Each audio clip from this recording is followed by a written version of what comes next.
Quem é você quando ninguém está olhando? Não quando você está sozinho por alguns minutos, mas quando ninguém pode te ver, ninguém pode te ouvir e ninguém pode te lembrar. Essa pergunta parece estranha, eu sei, porque a gente cresce acreditando que o eu mora dentro da gente, como se fosse algo sólido, sabe, fixo, bem definido. Mas e se isso não for verdade?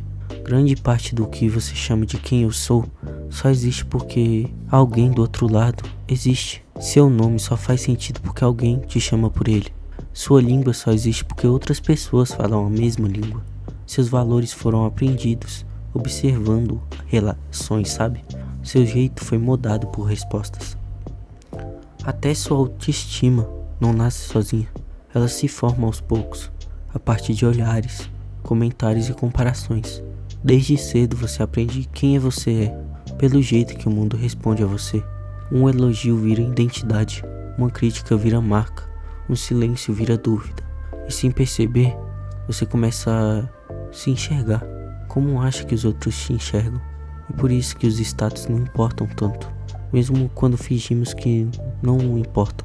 Status não é só dinheiro ou fama, é ser visto, é ser considerado, é ocupar um lugar na mente de alguém. Quando você perder esse lugar, algo em você encolhe. Pensa nisso. Se ninguém pudesse te ver, ninguém pudesse falar de você, ninguém pudesse lembrar que você existe, quem seria você? Sem os espelhos sociais, sem comparação e sem relação, você ainda teria o mesmo jeito, os mesmos gostos, as mesmas opiniões? Ou grande parte disso desapareceria? Talvez o eu não seja algo que você carrega. Talvez seja algo que acontece, algo que surge no encontro com o outro. Você é mais falante com certas pessoas, tá bom? Mais quietos com os outros, beleza? E mais confiantes em alguns ambientes, e menos com os outros. E qual dessas versões é a verdadeira? Talvez todas, ou talvez nenhuma sozinha. A identidade pode ser um efeito coletivo, frágil e instável. Ela depende de reconhecimento, de linguagem e de troca.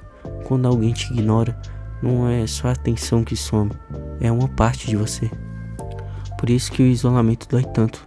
Não é só solidão, é apagamento, sabe?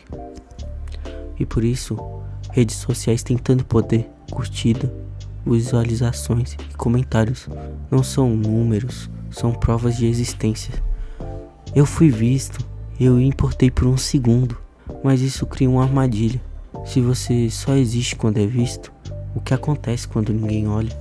Talvez surja o vazio, a ansiedade, a sensação de não ser ninguém. Mas aqui está o ponto mais delicado. Isso não significa que você é falso. Significa que você é humano. O eu nunca foi totalmente interno. Ele sempre foi construído em relação. A pergunta não é como ser alguém sem os outros. Isso é impossível, sabe?